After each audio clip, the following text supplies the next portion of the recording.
So today is tire removal day. I ordered some tires yesterday. They're on their way. So I removed the wheels about a couple hours ago. So I painted the rims already as well. I'll show you those later. But of course, like I usually do, is when you take off a wheel, you want to check your brakes, see how they're doing. And these aren't doing so good, so the pads are nearly maybe a 1/16 of an inch left, if that. So I'm going to be taking those off, doing both sides, of course.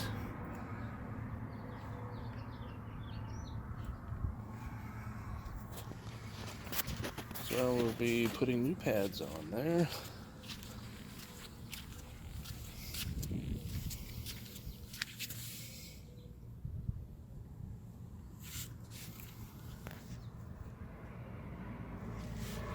See, that's pretty much down to the bones almost. And I will be doing the rear wheels here soon. I gotta get a proper wrench because it's the wheel is so deep. So here's the rims, the front tires, and I think they're looking pretty good. So I'll take I get the other four tires off. I will be taking those in to the tire shop via pickup truck and have them swap them out and put new tires on them.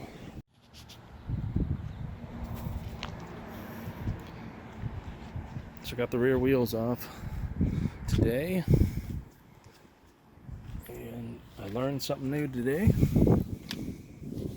When you, on the rear wheels here on this 1982 E350 motorhome, the threads on this side, the passenger side,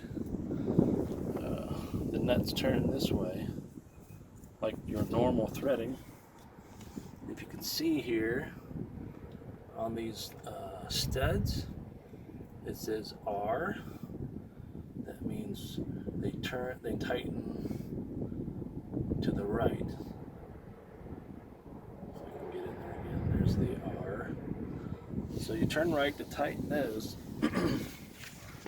Well, when you come onto the driver's side,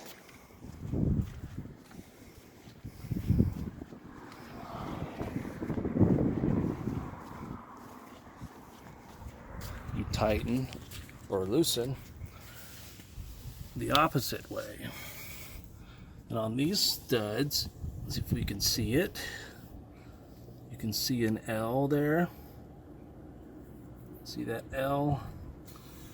That means it tightens to the left. So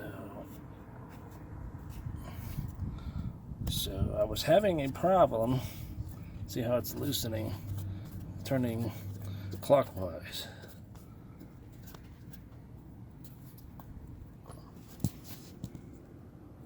Yep. And then you turn it to the left, and that tightens it. So we had one tool on this side, and for some reason it just wasn't taking the nut off. And it wasn't a very powerful pneumatic tool. It was a cheaper one. So I thought that was the problem. On the other side, that tool took the lug nuts off, but it was struggling to take them off.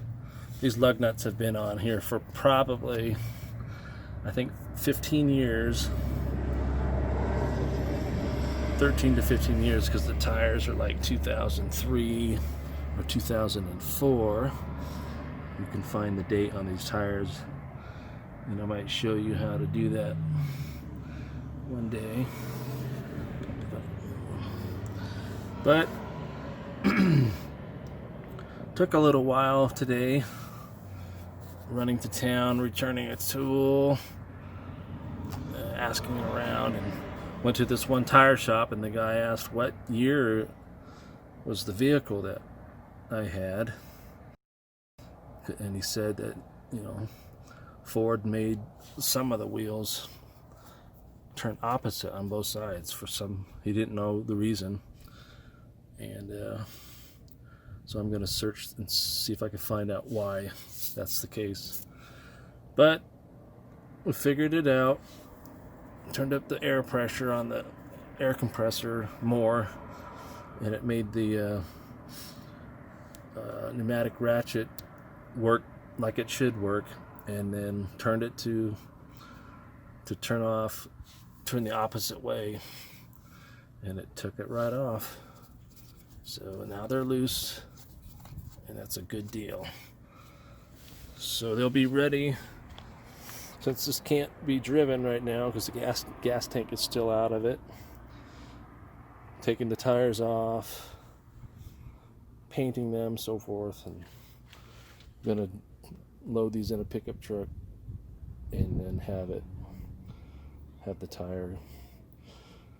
tire shop put on the new ones, and then I can put these back on as brand new tires.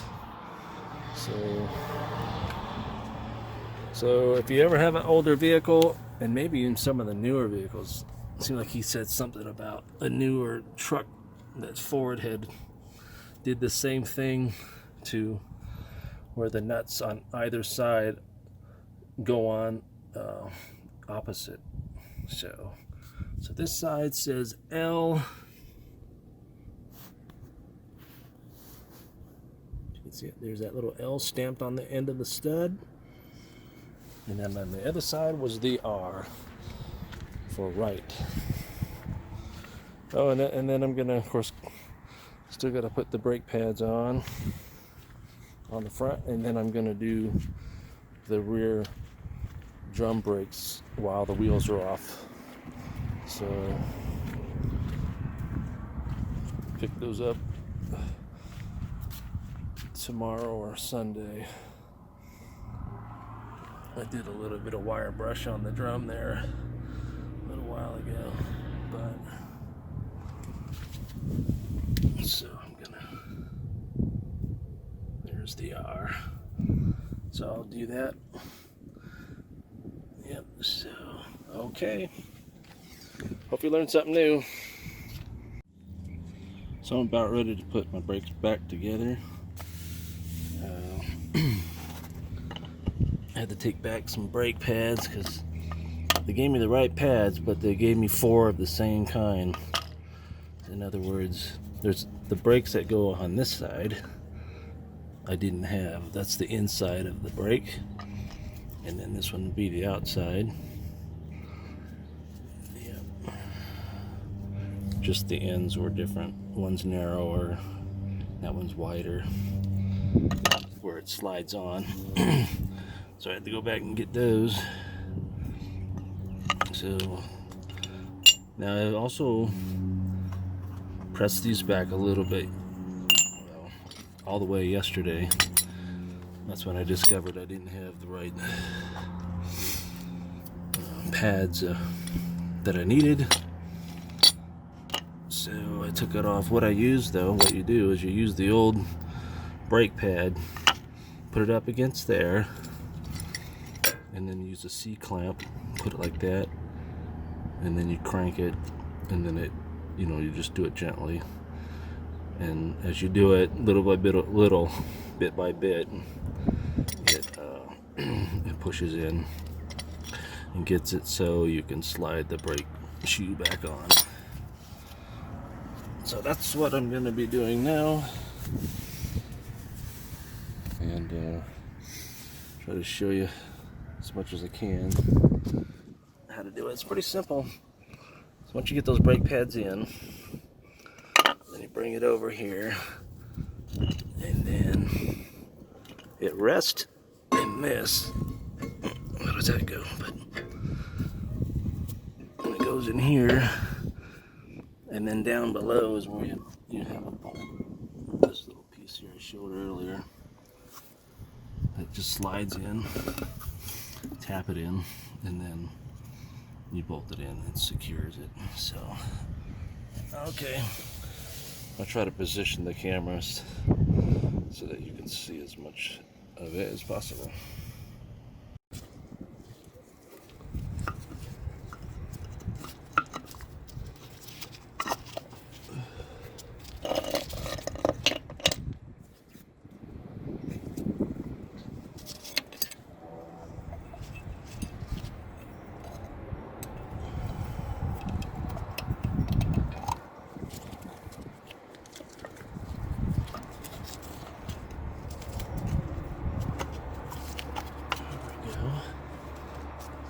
Right.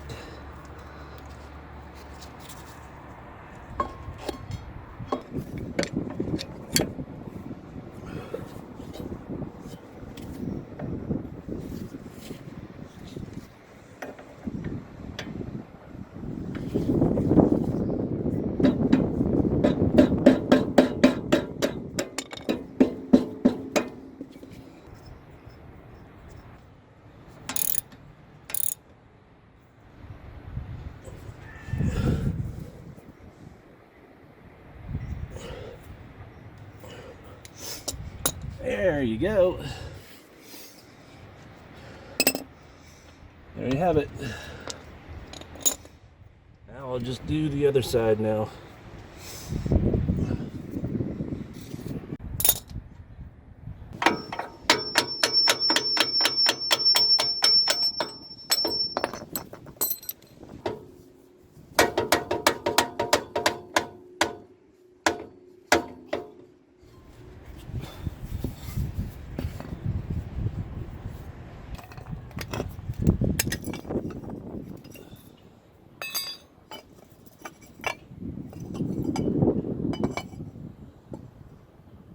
Pretty thin, just as neat as the other side.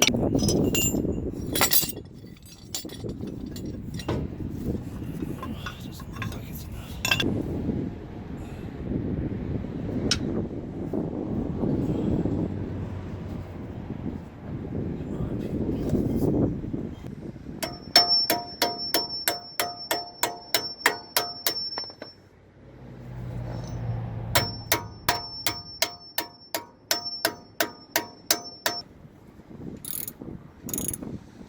New brake pads on now.